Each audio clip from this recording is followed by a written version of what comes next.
And welcome to another episode of the Tar Heels Insider Podcast. I'm your host, Grant Chachere, bringing you all the latest news in regards to your North Carolina Tar Heels.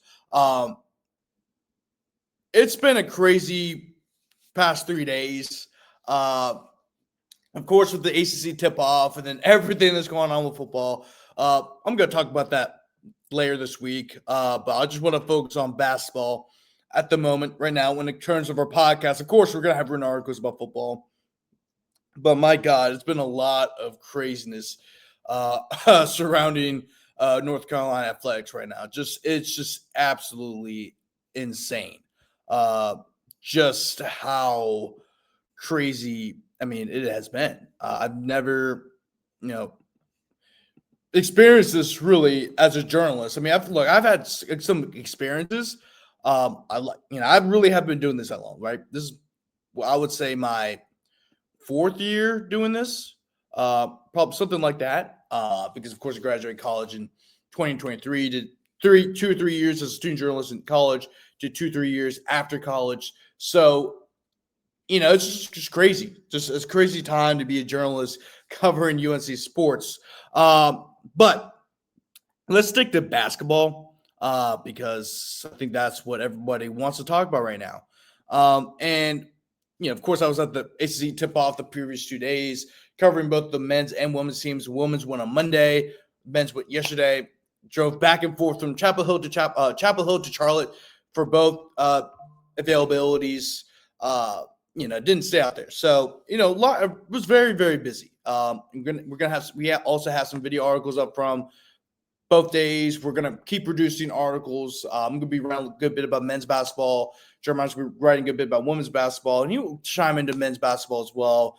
CNN, Corey doing a great job. So, we're gonna bring out as much content as possible for you guys.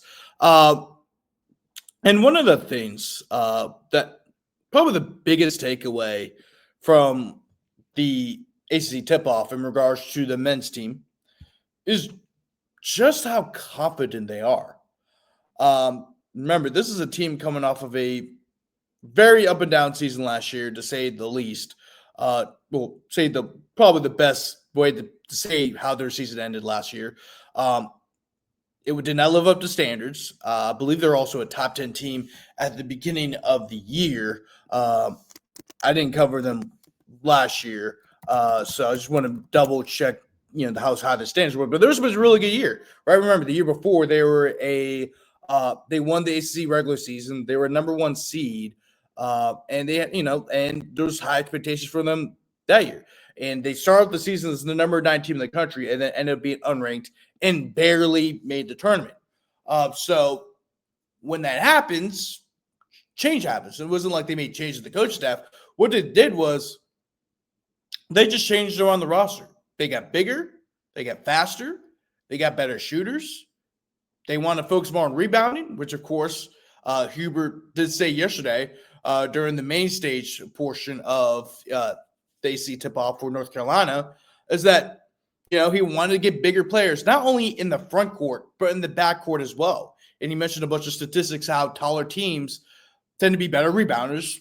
Well, that's a duh. But then also, the better you are at rebounding, especially in the offensive side of the court, you have a higher chance of winning, which you could say also is a duh. But, then again, they were a very bad offensive rebounding team last year. So they got bigger, they got faster, they got more versatile. Because even the big guys can shoot, they can play defense, they can guard multiple players on the court at the same time. It doesn't matter if it's a center or a shooting guard. They're versatile, and you see that with a lot of the guys have on the court. And just from listening to them talk and hearing what they had to say, they sound really confident right now. And just from listening to Seth Trimble talk, he sounded really confident about the team. Seth Trimble is a senior, guys. He's one of the rare players that stays from the freshman to senior year at one school at a time, especially in today's climate in regards to college basketball, let alone collegiate athletics. And some of the things he talked about, have been, he's been embracing more, he's been embracing his leadership role as a vocal leader.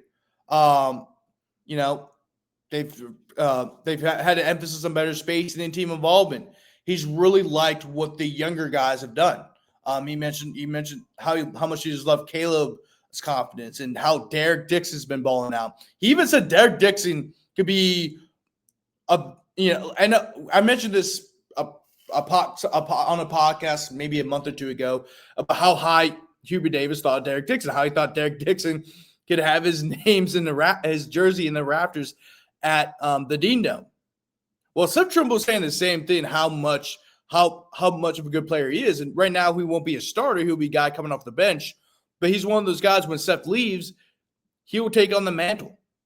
I mean, I've heard nothing but great things about Derek Dixon so far from Hubert, from Henry, from Seth.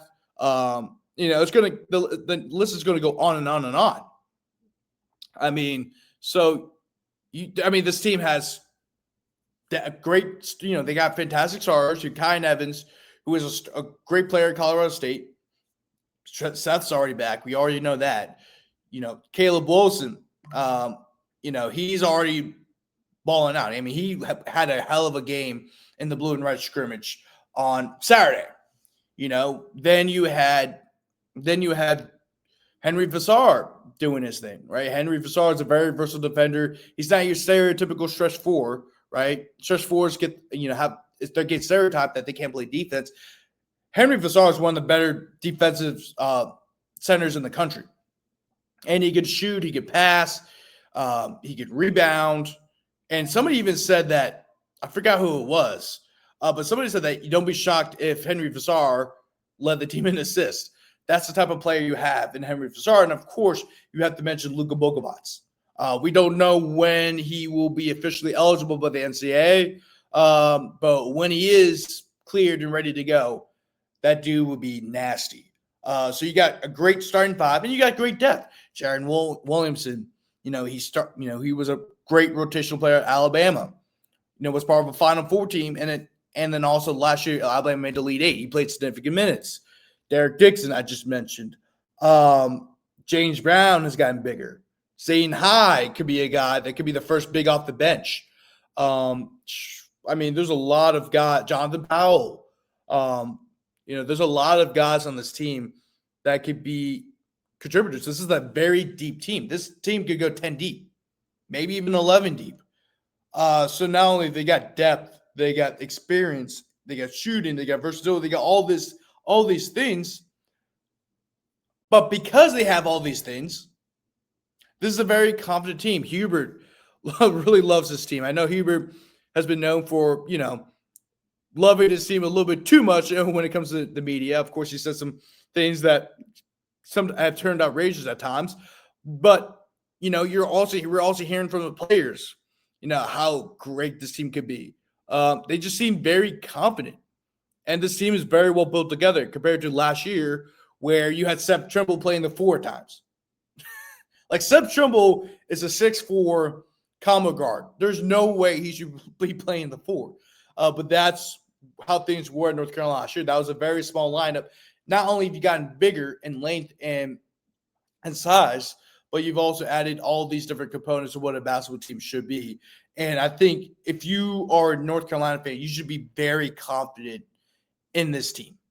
You should be.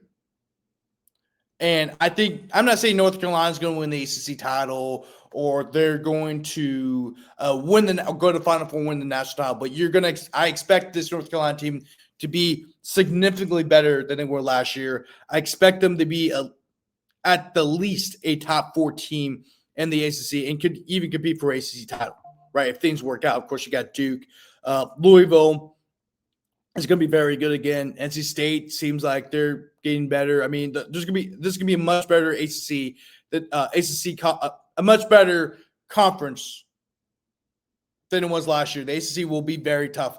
Again, last year it was kind of tough, but I think this year you're going to have a lot more depth in terms of the amount of really good teams in the ACC.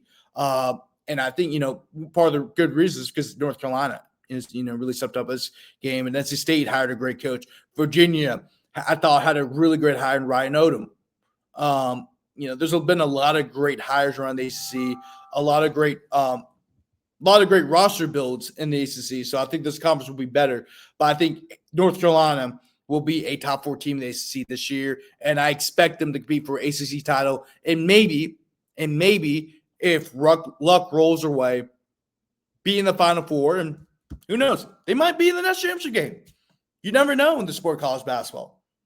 It takes a little luck, but it also takes a lot of skill, and that's something that North Carolina has this year. Thank you guys so much for watching the Tar Heels Insider Podcast. Once again, I'm your host, Grant Chachere, the lead beat writer for your North Carolina Tar Heels. You guys have a great rest of your day, and I'll see y'all later. Peace.